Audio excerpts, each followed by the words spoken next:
ময়দানে মাশরে সবাইকে উঠতে হবে। ওই দিন আল্লাহ পাক কিন্তু বিচারটা নেবে। তিনি হাকামুল হাকিমিন হবে, নাই বিচারক, নাই পরাণ, নাই বিচারক হবে। আমাকে ওই দিন উঠতে হবে, আপনাদেরকে উঠতে হবে, বাবা আদমকে উঠতে হবে, আম্মা হাওয়াকে উঠতে হবে। তামাম নবীরা ময়দানে মাশরে থাকবে, আমি আপনিও থাকবো। কিয়ামতের সেদিন পর্যন্ত সবাইকে ময়দানে মাশরে উঠতে হবে। আমার আম্মা জানেরা, আপনাদের কই ময়দানে মাশরে উঠতে হবে। মনে রাখবেন, এই দিনটা এত কঠিন দিন হবে, যেদিন মাথার এক বেজা ইখতিলাফ, এক হাত উপরে আল্লাহ সূর্য নামিয়ে দেবে।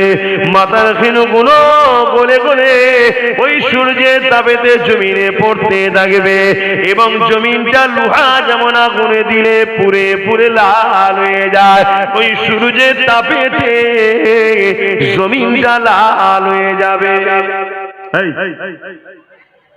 একটুখানি ছেলে তোরা তো মোবাইল কার ছেলে এটা? এত করে তোমাদেরকে বুঝাই বাচ্চাদের হাতে ফোন দেবে না, ফোন দেবে না, ফোন দেবে না।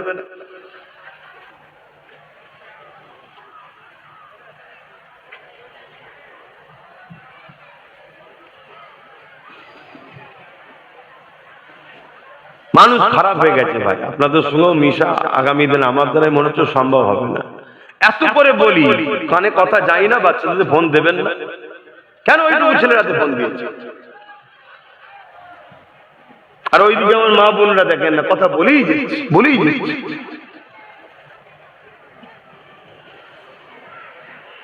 কমিটির লোক কোথায়?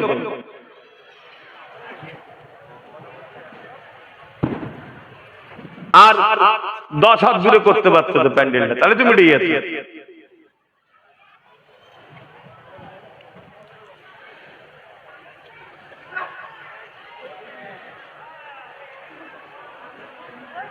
কি হলো?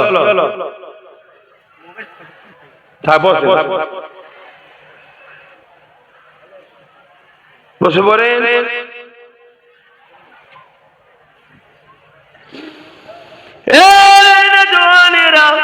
অনেকে আছে তোমাকে ভালোবাসা দিয়ে, অন্যায় দেখার পর চোখ থেকে তোমাকে ভালোবাসা দিয়ে শুধু তোমার থেকে সে নিজের ফায়দাটা বুঝে নেবে।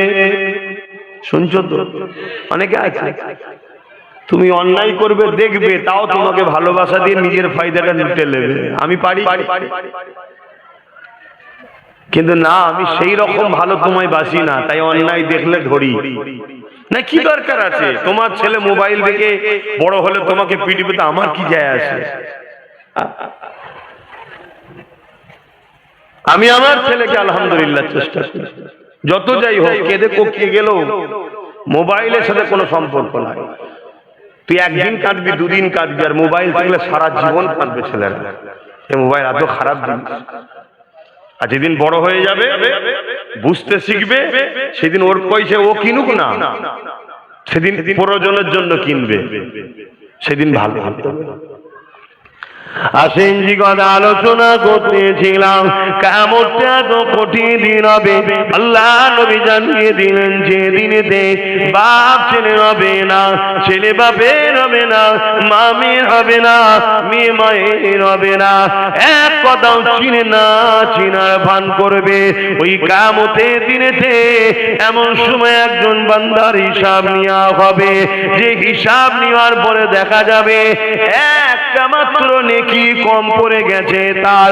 আল্লাহ পাক বলবে, বান্দারে, তোমার যদি আর একটা নেকি থাকতো বান্দা, তাহলে আমি আল্লাহ তোমাকে জান্নাতি করে দিতাম।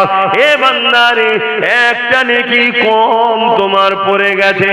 আজকে যতগুলো মানুষ এখানে বসে আছে, বলুন তো দেখি, প্রতিটা মুহূর্তে আপনাদের বসে থাকার দরুন নেকি হচ্ছে না হয়নি? এক তো জান্নাতের বাগান, আবার নবীর একটা কথাকে মানছো। রাসূল বলেছেন, মাহফিলে গিয়ে বসতে, নবীর ওই কথার সুন্নাত পালন করছো, তাহলে নেকি হচ্ছে। কিয়ামতের দিনে একটা নেকি কম পড়ে যাওয়ার জন্য লোক ধরা পড়ে যাবে।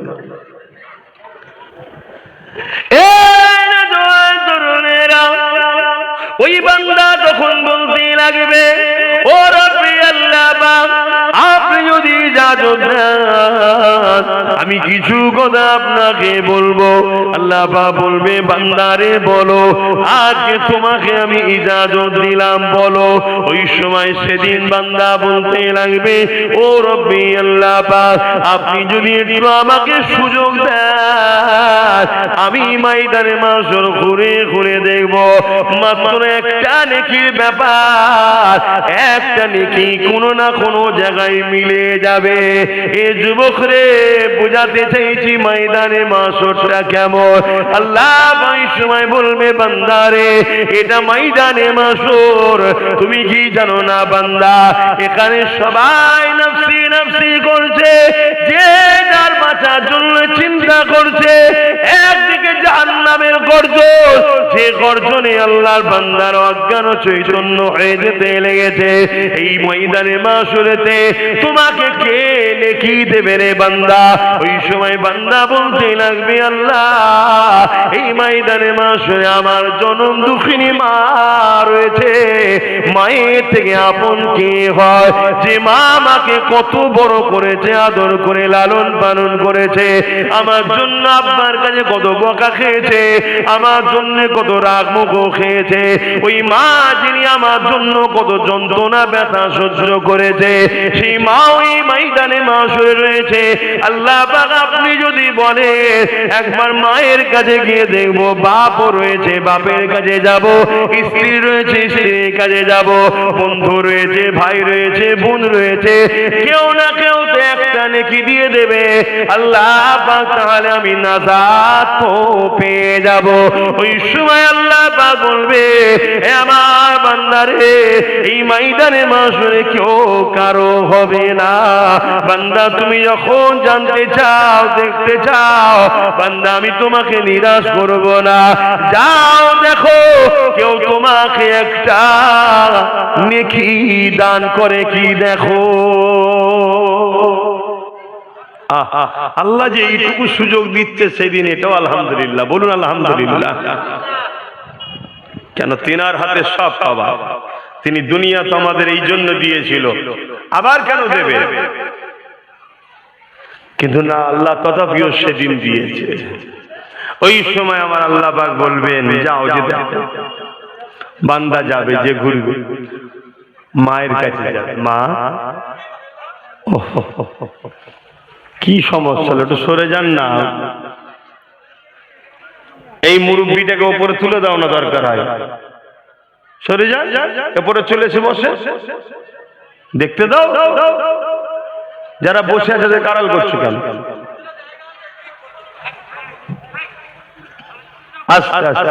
ঠিকই বলছো তো, বসে আছে ঠিকই বলছো, তোমরা তো ভাই দাঁড়িয়ে আছো কেন? একই কথা। আচ্ছা ছেড়ে দাও, তুমি ঠিকই বলছো, ভুল তো এদেরই। কি হবে? এত কামতের কথা শোনো, মানুষ আজকে পরিবর্তন।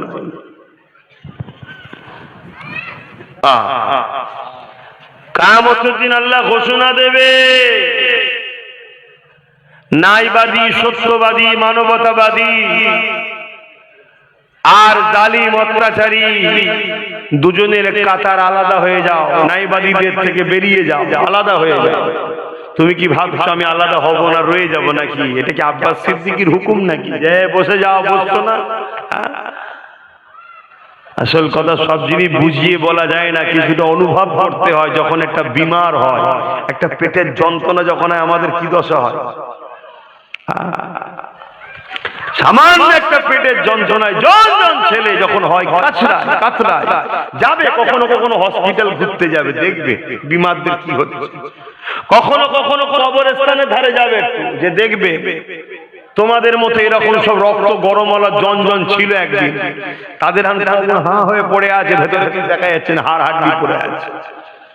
শুনছো আমার ভাইগুলো, বেশি গরম ভালো নয়, একটু পরিবর্তন হয়, জানি হালকা বয়সে একটু হয় রে বাবা, কিন্তু এত গাফলতি কেন? একদিকে জালিমরা ইসলামকে মিটাতে উঠে পড়ে লেগেছে, সারা দুনিয়ায় হচ্ছিল, এখন সেটা আমার দেশে ঢুকে গেছে, দেশ থেকে দূরে এখন কান মুতে আমার রাজ্যে চলে এসেছে।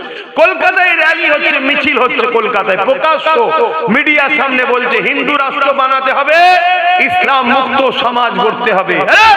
এটা হিন্দু রাষ্ট্র নাকি? এটা তো গণতান্ত্রিক দেশ। তাহলে এই রাষ্ট্রে হিন্দু রাষ্ট্র বলাটাই হলো সম্প্রদায়। কই তার বিরুদ্ধে পুলিশ অ্যাকশন নিচ্ছে?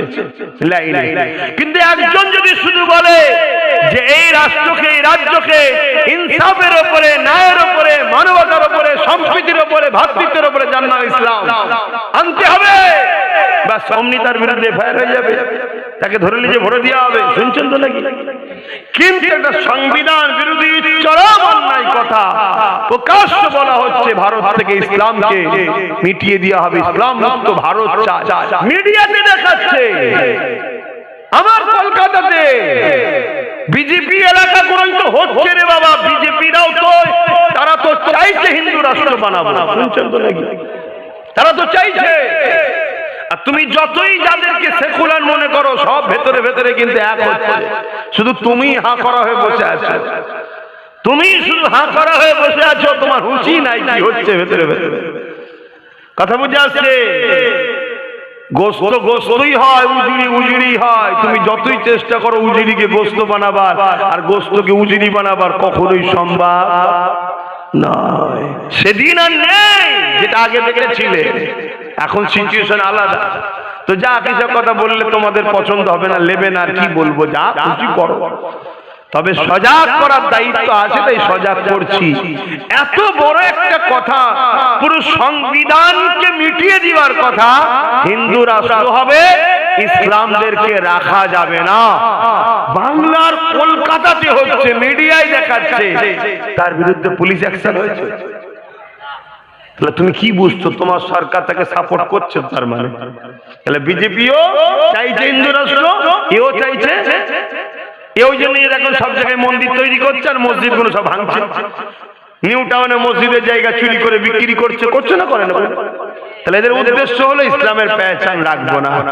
আর সেই জায়গায় তোমার আমার কওমের একদল মুসলমান আবার এদের সাথ দিচ্ছে না, দেয় না। তারা মুসলমান, তুমি আমি দেখছি, তারা মুসলমানরাই অলরেডি ইসলাম থেকে অনেক আগে বেরিয়ে গেছে। এই ভারতবর্ষে একটা হলো অমুসলিম মুসলমান হয়েছে না হয়নি? কথা বলো, হয়েছে না হয়নি?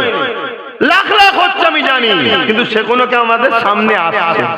ঠিক তেমনই অনেক মুসলিম ঘরের ছেলে শিক্ষার অভাবে হোক আর কপাল ফাটা হয়ে হোক ইসলাম থেকে বেরিয়ে গেছে না, যায় না? কথা বলছে না? তো সেইগুলো কারা? সেগুলো কোনো খবর আছে না? সেগুলোকে এই নাম টাম সব রেখে দেওয়া হয়েছে, তাদেরকে চেঞ্জ করতে দেওয়া হয়নি।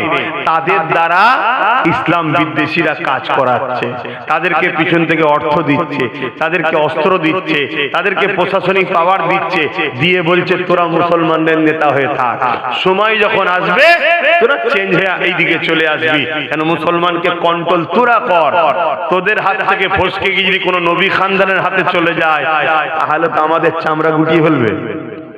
কথা বুঝে আসছে না? না, এই জন্যই পরিকল্পনা চলছে, কিন্তু আমাদের তো হুঁশি নাই, আমাদের কোনো খেয়ালই নাই। আমরা ভাবছি কোন রকম 200 টাকা যদি হয়ে যায় দিনটা কেটে যাবে, চলো কার পিছনে ঘুরলে, কার চামচাগিরি করলে 200 টাকা পাওয়া যায়। দেখ কি এটা এক শ্রেণী মুসলমান এটা করছে না? করে। আজ নয় আলহামদুলিল্লাহ বলে বলে বলে বলে বলে একটু হলেও মুসলমান জেগেছে না জাগেনি? এটা আওয়াজ দিয়ে বলুন না জেগেছে। কিন্তু আবার যদিও জায়গায় আমার মতো কত হুজুর, কত মৌলী সাহেব, কত বক্তা ঘুম পাড়াবার চেষ্টা করছে, কতজন আবার বিভাজন করতে চাইছে। আছি 10 জন একসাথে, বলছে দুজন ওখানে চলে যা, দুজন এখানে চলে যা, তা 4 জন চলে গেলে 6 জন কম হলো না? হলো না? এতদিন তারা কোথায় ছিল? এতদিন কোথায় ছিলিস? হঠাৎ করে এরকম মুসলিম দরদি হয়ে গেলি কি করে? তাহলে ভাবতে হবে কি না, এই যে হঠাৎ করে আমরা যে ঐক্য হচ্ছি, এ খবর ওদের কাছে আছে না? নাই। তোমার গ্রামে ওদের লোক আছে, তোমার পাড়ায় ওদের লোক আছে, এই জলসায় ওদের লোক আছে, আমি যা বলছি সব রেকর্ডে ওদের কাছে যায়। তাহলে তোমার খবর ওদের কাছে আছে না? না, তোমার হাড়ির খবর জানে, তোমার ফ্রিজের খবর জানে, সব খবর তোমার জানে। তা দেখতে দে সবাই এক হচ্ছে, এক হয়ে যদি সব কটা নওশাদের পাশে দাঁড়িয়ে যায়, আর অন্য দিক দিয়ে যারা বঞ্চিত গরিব আছে তাদের মধ্যে থেকে যদি 15-20% কোনোদিন চলে আসে, বাস এ তো ক্ষমতায় চলে আসবে। তাহলে আমাদেরকে যে মিটাবার যে কথা হচ্ছিল, কলকাতার বুকে দাঁড়িয়ে ইসলাম রাখা যাবে না, হিন্দু রাষ্ট্র করতে হবে, আর নওশাদ তো সংবিধানকে মান্যতা দেয়, দেখতো নাকি? তাহলে তো সমস্যা হয়ে যাবে। এজন্য টুকরো টুকরো করে দাও, এসব প্ল্যান চলছে, তোমার আমার তো খেয়াল নেই। যাক, একটুখানি এসেছিলাম এইদিকে, আবার ফিরে যায় ময়দানে মাশরের কথা বলছিলাম। এ যুবকেরা মনে রেখে দিও, দুনিয়াদারির মধ্যে দিয়ে আখিরাতের কল্যাণ রয়েছে। একটা মাত্র নেকি, যার জন্য আল্লাহ বান্দাকে বলছে, বান্দারে তোমার যদি আর একটা নেকি হতো, আমি আল্লাহ তোমাকে নাজাতটা দিয়ে দিতাম। বান্দা আল্লাহ পাকের কাছে আরজু করলে, ও রব্বি আল্লাহ আমাকে সুযোগ একটা দেয়া হোক, আমি ময়দানে মাশরে একটু ঘুরে ঘুরে দেখি কেউ যদি আমাকে একটা নেকি দিয়ে দেয়। আল্লাহ বলল, যাও বান্দা, আমি তোমাকে সুযোগটা দিয়ে দিলাম। বান্দা নেকি খুঁজতে বেরোলো। এই পর্যন্ত মনে রাখেন, পরে বলছি অপরদিকে আর একটা বান্দা যাকে আল্লাহ হিসাবের জন্য ডেকেছে, ওরে আমার বান্দার হিসাবটা দে রে বান্দা। বান্দা এই সময় হিসাব দিতে লেগেছে, দিবার আগে আল্লাহ পাককে বলতে লেগেছে, ও রব্বি আল্লাহ পাক, আপনি আমার হিসাবটা নেবেন না, কারণ আমি দুনিয়া জমিনে অন্যায় আর অন্যায় করেছি, পাপ আর পাপ করেছি। আল্লাহ আল্লাহ কোনো ভালো কাজ আমি করতে পারিনি, তাই আল্লাহ আপনি আমার হিসাবটা নিয়ে সবার কাছে অপমানিত না করে গোপনে গোপনে আমাকে জাহান্নামে দিয়ে দেয়। বান্দা নিজে থেকেই স্যালেন্ডার, যাই ভালো কাজ করিনি, আমাকে আপনি জাহান্নামে দিয়ে দেন। আল্লাহ বলবে, লা তাকনাতু মির রাহমাতিল্লাহ, আমার রহমত থেকে নিরাশ হও না বান্দা, একবার তোমার আমলনামাটা দেখাও না। বলুন সুবহানাল্লাহ।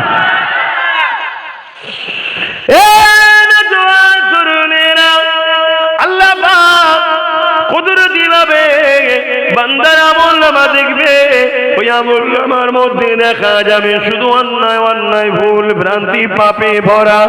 দেখতে দেখতে দেখা যাবে একটা মাত্র ভালো কাজ, ওখানে একটা নেকি কম, এখানে শুধুমাত্র একটা ভালো কাজ। আমার আল্লাহ পাক বলতে লাগবে, বান্দারে তুই তো অন্যায় করেছি, ভুল করেছি, পাপ করেছি বান্দা, তবে তোর একটা ভালো কাজ পেয়েছি, যে কাজটা আমি আল্লাহ আমার বড় পছন্দ, খুশি করে দিয়েছে। এ বান্দারে বল, আমি আল্লাহ তোর উপরে রাজি হয়ে গেছি, বল খুশি হয়ে গেছি, তুই কোথায় যাবি? বান্দা বলবেন, আল্লাহ আপনি দয়া করে আমাকে জান্নাত দান, যেতে পারবো। আল্লাহ পাক বলবে, বান্দারে যা, আমি তোর কাজে এত খুশি হয়ে গেছি, একটা মাত্র ভালো কাজে আল্লাহ রাজি হয়ে গেছে। আল্লাহ বলবে, বান্দারে যা, আমি আল্লাহ তোকে আমার দয়ার বিনিময়ে জান্নাতি বানিয়ে দিলাম। এ যুবকেরা, তরুণেরা, ওখানে একটা নেকি কম, সে খুশিতে বেরিয়েছে, এখানে শুধুমাত্র একটা ভালো কাজ, কিন্তু আল্লাহ তো রাজি হয়ে গেছে। আল্লাহ পাক বলবে, যা জান্নাতে চলে যা। কি এমন ভালো কাজ ছিল?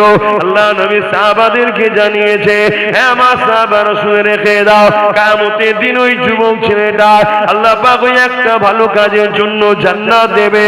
ওই ভালো কাজ হলো এটা, প্রচন্ড গরমের সময়তে এক পশুকে গলায় দড়ি দিয়ে বাঁধা ছিল, ওই পশুটা রোদের গরমেতে জিভ দিয়ে বেরিয়ে হয়ে গিয়েছিল, পানির পিপাসা লেগেছিল। এই বান্দা থেকে বড় কষ্ট হয়েছে, তার মধ্যে দয়া হয়েছে, এ আল্লাহর সৃষ্টিকে ছায়াতে বেঁধে দিয়ে পানি পান করিয়েছিল, দয়া দেখিয়েছিল।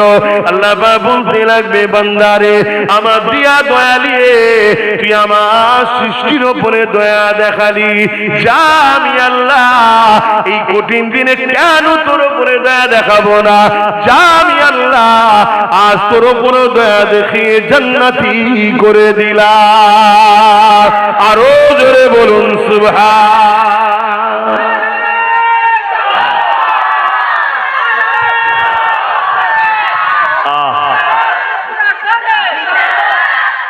ভাবেন যেদিন পশুটা বাঁধা ছিল, অসহায়, সে যেতে পারছে না, রোদে ছটফট করছে, পিপাসা লেগেছে, ওই অবস্থায় বান্দাটার উপরে দয়া দেখিয়েছে। ময়দানে মাহশরে আমরা অসহায় না, অসহায় নয়? তাহলে আল্লাহ বলছে তুই যদি আমার সৃষ্টির অসহায় সময় তার সাথ দিস, তাহলে যেদিন তুই অসহায় হবি ময়দানে মাহশরে, আমি আল্লাহ রহমান রহিম কেন তোর সাথ দেবো না, যা তোকে দয়া করে জান্নাত দিলাম। জোরে বলুন সুবহানাল্লাহ। আজ যদি আমরা এতিম বাচ্চারা অসহায়, গরিব বাচ্চারা অসহায়, বিধবারা অসহায়, সমাজের কোন গরিব এতিম অসহায়ের উপরে যদি জুলুম হয়, যদি তুমি তার সাথ দিয়ে তাকে জুলুম থেকে মুক্ত করতে পারো, তাহলে কিয়ামতের দিন তুমি যখন অসহায় হবে, আমার আল্লাহ তোমার সেদিন রহমত দ্বারা তোমাকে অসহায় থেকে মুক্ত করে জান্নাতে দেবে। জোরে বলুন সুবহানাল্লাহ। এজন্য আল্লাহ নবী বলেছেন, তুমি যদি আল্লাহ দয়া পেতে চাও, তুমি আল্লাহর সৃষ্টির উপরে দয়া করো। সে সৃষ্টির মধ্যে শ্রেষ্ঠ সৃষ্টি আবার মানুষ, সৃষ্টির উপরে দয়া করো। কিন্তু আজ আমরা মানুষ কি মানুষের উপরে দয়া করছি? সে মানুষ যদি হিন্দু হয়, আদিবাসী হয়, সাঁওতাল হয়, বাগদি হয়, খ্রিস্টান হয়, সেও যদি বিপদে পড়ে তার উপরে দয়া দেখানো দরকার আছে না? অবশ্যই মানুষ, সে আল্লাহর সৃষ্টি। পাশাপাশি জীব জন্তু যদি বিপদে পড়ে তার উপরে দয়া দেখানো দরকার আছে না? কিন্তু আমরা সোশ্যাল মিডিয়ায় কি দেখছি, ছোট্ট ছোট্ট বাচ্চা গরিব এতিম হওয়ার দরুন পেটের জ্বালায় যদি কেউ কারো খাবার নিয়ে নেয়, তাকে গাছে বেঁধে একদল লোক পিটছে। আর কোটি কোটি টাকা, 100, 200, 300, 400, 1000 কোটি টাকা চোর নেতাগুলোকে, ওই মানুষগুলোই আবার তাদের পিছনে ছুটছে, নেতাজি জিন্দাবাদ, নেতাজি জিন্দাবাদ। খোদার গজব আমাদের উপরে হবে না? একটা গরিব মানুষের ছেলে পেটের জ্বালায় রুটি চুরি করেছে, বা কিছু খাবার চুরি করেছে, বা কারো কাছে আম চুরি করেছে, হালকা বয়সের ছেলে। এই তো কিছুদিন আগে একটা কোন জায়গায় আম চুরি করেছিল, সে অমুসলিম ঘরের ছেলে ছিল, তো কি হয়েছে, বাচ্চা ছেলে, তাকে মারতে মারতে মেরে ফেললো। ভুলে গেছেন কি আপনারা? জানেন নাকি? নাই, ভুলিনি, আমার সব মনে থাকে। আজকে তাকে দেখা যাচ্ছে বেঁধে পিটছে। কিছুদিন আগে দেখেছে পুলিশ পর্যন্ত মারছে একটা বাচ্চা ছেলে, পুলিশের সামনে, পুলিশের সামনে একটা বাচ্চা ছেলেকে মারা হচ্ছে। সে কিছু চুরি করেছে। মায়ের পেট থেকে কেউ চোর হয়ে বেরোয় না। সমাজ থেকে অবহেলিত করেছে, সমাজ থেকে শিক্ষা দেয়নি, পড়ার সময় সমাজ থেকে খাতা পেন দেয়নি, সমাজ থেকে স্কুলে নিয়ে যাওয়ার ব্যবস্থা করে না। শুধু কি বাপ মারই দায়িত্ব? মানুষ হিসেবে মানুষের দায়িত্ব আছে না? আজকে যদি বাপ মারই শুধু দায়িত্ব থাকতো, তাহলে আমার নলেজ চুরি করার দরকার নেই। কারণ নলেজ চুরি করতে গিয়ে আমার মানসিক চিন্তা যাচ্ছে, শরীর যাচ্ছে, সময় দিতে পারছি না নিজের পরিবার, কাজ কামের কাছে, সন্তানের কাছে, নিজের গাটের লক্ষ লক্ষ টাকা যাচ্ছে। কেন? সমাজের অনেক গরিব বাচ্চা আছে, যাদেরকে যদি আমরা অবহেলিত করি, তাহলে তারা মানুষের মতো মানুষ হবে না। আজকে সেই এতিম অসহায় বাচ্চাগুলোকে নিজেরই ভর্তি করতে পারি। তোমাদেরকেও বলে যাচ্ছি, অনেক জায়গায় বলেছি, আজকেও বলছি, তোমাদের যদি কারো এলাকায় জানাশোনা থাকে এতিম বাচ্চা, কেউ নেই দেখাশোনা করার, ওই বাচ্চাকে তোমরা দায়িত্ব নিয়ে আমার সাথে যোগাযোগ করিয়ে দাও। ওই বাচ্চাকে সম্পূর্ণ ফ্রিতে আমি তাকে পড়িয়ে জেনারেল লাইনের শিক্ষাকে, নলেজ সিটিতে মাদ্রাসা পড়ছি না, আমি জেনারেল লাইনের শিক্ষা করছি। মাদ্রাসা আছে, আমি 50টা মাদ্রাসা চালাই। আরো অনেক হুজুরদের, অনেক মৌলানাদের মাদ্রাসা আছে না? নাই ভাই, মাদ্রাসা দরকার আছে। আছে তো, কে বলেছে না? এই গ্রামে হয়তো মাদ্রাসা আশপাশে আছে, কি আছে মাদ্রাসা আশপাশে? এই বল্লভপুরে তো একটা মাদ্রাসা চলছে, মাদ্রাসার দরকার আছে। কিন্তু সব মৌলভী সাহেব বলে হবে? আমাদের কিছু ডাক্তার, কিছু পুলিশ, কিছু জজ, কিছু ডিএম, কিছু আইএস, কিছু আইপিএস, দরকার আছে না? আমাদেরই বাচ্চারা যারা ডাক্তার হবে মলি সাহেবের কাছে বসে অশ্বনে দিন শিখবে, আবার যখন মলি সাহেব অসুস্থ হবে ডাক্তার কাছে যাবে, হুজুর এসেছেন, কি হয়েছে বাবা? আমার এই হয়েছে। আচ্ছা হুজুর আমি ট্রিটমেন্ট করে দিচ্ছি। তাহলে এখান থেকে তুই ফায়দা নিবি, ওখান থেকে তুই ফায়দা নিবি কি? আর না হয় মুসলমান হওয়ার জন্য আগামী দিন চিকিৎসাই করবে না? কি করছে না? করে না? অনেক হিন্দু ডাক্তার মুসলমান হওয়ার জন্য তাকে চিকিৎসাই করেন, রিপোর্ট দেখেছেন না? দেখেন প্রকাশ্য বলছে মুসলমান ওকে চিকিৎসা করবো না, ও মুসলমান ও ডেলিভারি করবো না। শুনছেন কোথায় যাচ্ছে পরিস্থিতি? এই সব কিছু চিন্তা ভাবনা করে আমি নলেজ সিডিটা করছি। ভুল করছি না? আমার তো মনে হচ্ছে ভুলই করছি। আমি তো মাঝে মাঝে মনে হয় খালি খামাখাই কত আরামে আল্লাহ রেখেছিল, জলসা করতাম। প্রথম জীবনের কথা বলছি, ঘরে এসে ঘুমোতাম, খাওয়া দাওয়া করতাম, আবার জলসা বেরিয়ে যেতাম। খালি খামাখাই নওশাদকে দিয়ে রাজনীতিটা করাতে গেলাম আর আমি নলেজ সিডিটা করতে গেলাম। ও পেরেশান, আমিও পেরেশান। না ও আমায় দেখতে পাচ্ছে না, আমি ওকে দেখতে পাচ্ছি। কালকে ঘরে ঢুকলাম, ঘরে নেই। আজকে সকালে ঘুম থেকে উঠলাম, ওর তিনটেই বেরিয়ে গেছে, মালদায় গেছে। তাহলে ভাবুন কি ছুটা ছুটছে ছেলেটা, একটাই ছেলে, কোথায় কোথায় ছুটছে। আর আমাদের দুজনে আবার আমাদের বাড়ির বাপ মা পেরেশান। কখন যে কি খবর আছে, কখন কাকে ধরিলে চলে গেল, কখন কার গাড়িতে ঢিল ছুড়ল নাকি, কি টেনশন থাকে না? থাকে না? কি ভুল করেছি তো নাকি? বল না ভাই, সত্যি করে বল। ও ঠিক করেছি? ঠিক যখন করেছি সাথ দিচ্ছ তো? আমার ভাইটার সাথে আছো তো নাকি? না ওর বিরুদ্ধে সব? ঠিক বলছো? একটু সাক্ষী দাও দেখি কারা আছো আমার ভাইয়ের সাথে। লম্বা হাত তুলবে। ঠিক বলছো? ঠিক বলছো? আচ্ছা একটু দেখো তো ডায়ে বায়ে কেউ হাত তুলতে বাকি আছে কি? একটু দেখো না। কিন্তু কেউ বাকি থাকলে তার সঙ্গে ঝগড়া করবো না আমরা, কিন্তু চিনে লিওয়া দরকার আছে না? না কেন? আজকের লড়াই শুধু রুটির লড়াই নেই, আজকের লড়াই হচ্ছে দিদি মোদি ইসলামের দুশ্মন। সত্য না মিথ্যা? জোরে বলে। অতএব ইসলামের দুশ্মনের সাথ যদি কোনো মুসলমান দেয়, ওই মুসলমান মুনাফিক বলা হয়। মুনাফিক চেনা দরকার আছে না? এই জন্য বলেছি তার সাথে ঝগড়া করবো না। কেন ঝগড়া করতে পারে বাবা? দেশটা সবার, এ দেশটা সবার।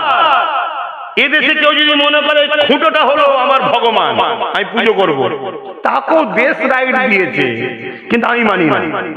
আমি মানি এক আল্লাহ, ঠিক না বেটি? কিন্তু তা বলে ওকে বলতে পারি না মেরে ফেলবো, এটা বলার অধিকার নেই, আর ইসলামও দেয়নি। কথা বুঝে আসছে না? তো সেই জায়গায় যদি কোনো আমার মুসলিম ঘরে ছেলে আজকে যদি ইসলামের দুশ্মনকে এখনো সাপোর্ট করে, তার স্বাধীনতা আছে, কিন্তু চিনে লিওয়া দরকার আছে না? যে এইটা ঘোলা আন্ডা আমাদের নেই, আমাদের ঘরে হয়েছে কিন্তু আন্ডা ঘোলা হয়ে গেছে, কাল লিয়া যাবে না, এতে দূরে থাকা দরকার। কেন এই বাহ্যিক আমাদের ভেতরটা জালিমদের। কথা বুঝে আসছে না? না এটা মাথায় রাখা দরকার আছে তো নাকি? এই কথাগুলো একটু বুঝিয়ে দিচ্ছি, অসুবিধা হচ্ছে? আজান দিলে শোনা যাবে? হ্যাঁ, কাছে একটু সালামটা দিয়ে এলি একবার। ইয়া নবী সালাম।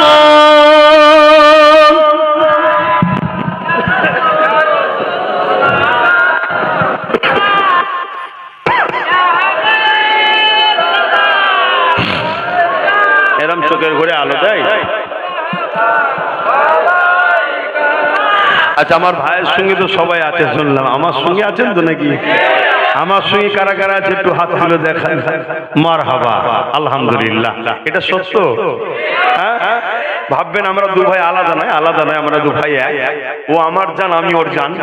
কথা বুঝে আসছে? কিন্তু দুজন দুটো কাজ করি।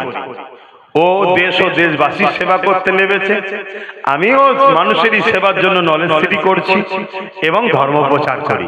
কথা বুঝে আসছে? তো সেই জায়গায় ভালো তো বাসেন বললেন, আমার নলেজ সিটির দাতা হয়েছেন আপনারা। বাৎসরিক নলেজ সিটি কি ফু দিলে হয়ে যাবে তো নাকি? নলেজ সিটির মাঠে যদি যে বলি হয়ে যা হয়ে যা হয়ে যা হয়ে যা হয়ে যাবে তো? আজকে যাওয়ার সময় আমার যে অফিস ইনচার্জ আলা বলছে এই বালিটা পড়েছে, আমি কত দাম? বলছে ৬৫,০০০ টাকা ১ কিলো গাড়ি। কিছুদিন আগে গেছিলাম ৭৫,০০০ টাকা। আমি যে আর কি করছি, এইটুকু বালির দাম 65,000 টাকা। তাহলে বলুন দাম কোথায় গেছে? আপনারাও তো কেনাকাটি করেন নাকি? দাম কোথায় গেছে বলুন। এবার ছেলে বাড়ছে তো, এ তো দ্বিতীয় বছর, এরপরে 3 বছরের মাথায় দেখবেন আরো বাড়বে। বাড়ছে তো, হু করে খবর চারিদিকে ছড়াচ্ছে তো, বাড়ছে। তো ছেলে যখন বাড়বে আমাকে তো রুম বাড়াতে হবে না, ছেলেদের রাখবো কোথায়? ছেলেদেরকে ক্লাস করাবো কোথায়? এক এক বছরে ক্লাস বাড়ছে, 4 থেকে 8 ক্লাস পর্যন্ত চলছে, এরপরে বছর যে হবে আবার 9 ক্লাস, এক